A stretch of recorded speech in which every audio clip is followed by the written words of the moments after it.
24 घंटे के अंदर ईरान खुद को परमाणु पावर घोषित करेगा या 24 घंटे के अंदर इजराइल करेगा ईरान पर हमला। घड़ी टिक टिक करने लगी है। 24 घंटों के अंदर ईरान बन जाएगा न्यूक्लियर पावर या 24 घंटों के अंदर इजराइल दिखाएगा अपनी अटैक पावर। दोनों के पास हैं 24 घंटे जो इस बात को फाइनल कर देंगे कि अब विश्व युद्ध होगा या फिर परमाणु युद्ध।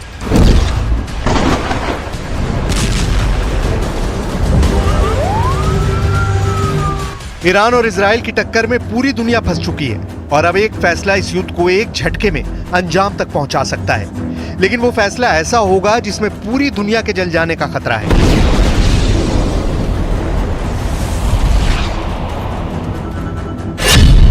अमेरिका की मीडिया से लेकर दुनिया के कई हिस्सों में अब ऐसी खबरें छप रही हैं कि ईरान ने बहुत खुफिया तरीके से परमाणु परीक्षण कर लिया है।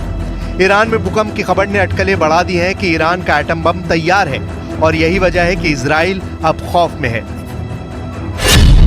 खबर यह है कि ईरान के सिमनान प्रांत में 5 अक्टूबर को जलजला आया।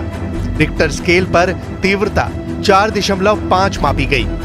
इस भूकंप का एपिसेंटर ईरान के एक परमाणु प्लांट के करीब 10 किलोमीटर नीचे बताया जा रहा है। इस तरह के झटके अमूमन भूकंप में महसूस किए जाते हैं, लेकिन अब ईरान में अंडरग्राउंड परमाणु परीक्षण होने का शक किया जा रहा है।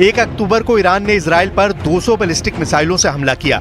4 अक्टूबर को ईरान के सुप्रीम लीडर ने जुमे की नमाज पढ़ाकर बता दिया कि ईरान इजराइल के जवाबी हमले पर फिर से तेल अवीव को झकझोरने के लिए तैयार है।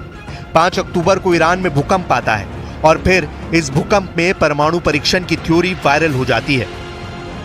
ऐसा इसलिए क्योंकि इजराइल की तरफ से ईरान के जिन ठिकानों को टारगेट बनाने की तैयारी की गई है उसमें ईरान के परमाणु अड्डे भी हैं और ये ईरान से ज्यादा अमेरिका के लिए बड़ी फिक्र की बात है, क्योंकि उसे खतरा है कि ऐसे हमले पूरी दुनिया को विश्व युद्ध में झोंक सकते हैं।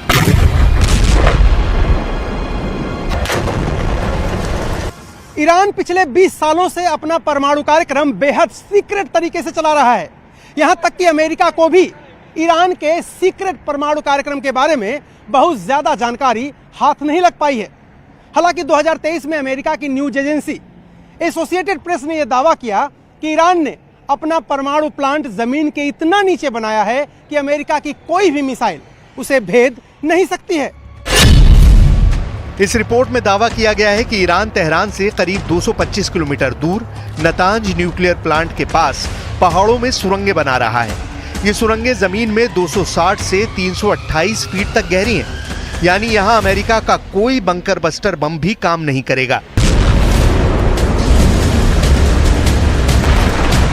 यूरोप के भी कई देशों की इंटेलिजेंस रिपोर्ट कह चुकी है कि ईरान परमाणु बम बनाने के इतने करीब पहुंच चुका है कि बहुत जल्द वो अपना पहला परमाणु बम टेस्ट भी कर सकता है।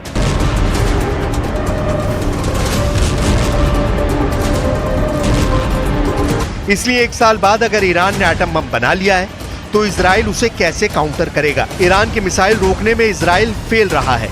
उसके एरो मिसाइल डिफेंस सिस्टम भी ईरान के मिसाइल के खिलाफ फूल प्रूफ सिस्टम की तरह काम नहीं कर पाए। इसलिए अगर ईरान ऐलान करता है कि उसने परमाणु बम बना लिया है तो समझ लीजिए कि पूरे इजराइल में परमाणु बम का सायरन बजने लगेगा, चाहे वो राजधानी तेल अवीव हो या फिर हाइफा या फिर कोई और इजरायली शहर। मैं इस वक्त इजराइल के तेल अवीव में हूं और यहां के लोगों में हमास के छोटे रॉकेट से ज्यादा डर ईरान की बड़ी मिसाइलों का रहता है। वैसे तो इजराइल का एयर डिफेंस सिस्टम 24 घंटे अलर्ट मोड पे रहता है और इजराइल की तरफ आने वाले हर ड्रोन को, हर मिसाइल को और हर रॉकेट को इंटरसेप्ट करके आसमान में ही खत्म कर देता है। लेकिन फिर भी यहां के लोगों के मन में एक सवाल हमेशा गूंजता रहता है कि अगर हमला 1 अक्टूबर से बड़ा हुआ तो क्या होगा। ईरान के परमाणु ठिकानों को लेकर IAEA यानी अंतर्राष्ट्रीय परमाणु ऊर्जा एजेंसी की एक सीक्रेट रिपोर्ट पहले ही इजराइल और अमेरिका को बहुत ज्यादा डरा चुकी है। IAEA की सीक्रेट रिपोर्ट में दावा किया गया है कि ईरान ने 60% तक संवर्धित यूरेनियम इकट्ठा कर लिया है। इसीलिए कहा जा रहा है कि बहुत जल्दी ईरान इससे 3 एटम बम बना सकता है। ईरान का यूरेनियम का स्टॉक 6 किलो 700 ग्राम से बढ़कर 128 किलो तक पहुंच गया है।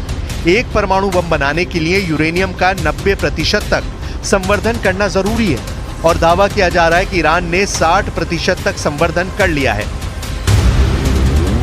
ऐसे दावे इजराइल और अमेरिका भी लगातार करते रहे हैं, लेकिन जब युद्ध के बीच हालात ऐसे हों और ईरान में आए एक भूकंप को परमाणु परीक्षण से जोड़कर देखा जा रहा हो, तो समझ जाइए कि इजराइल के लिए बैकफुट पर आने का वक्त आ गया है।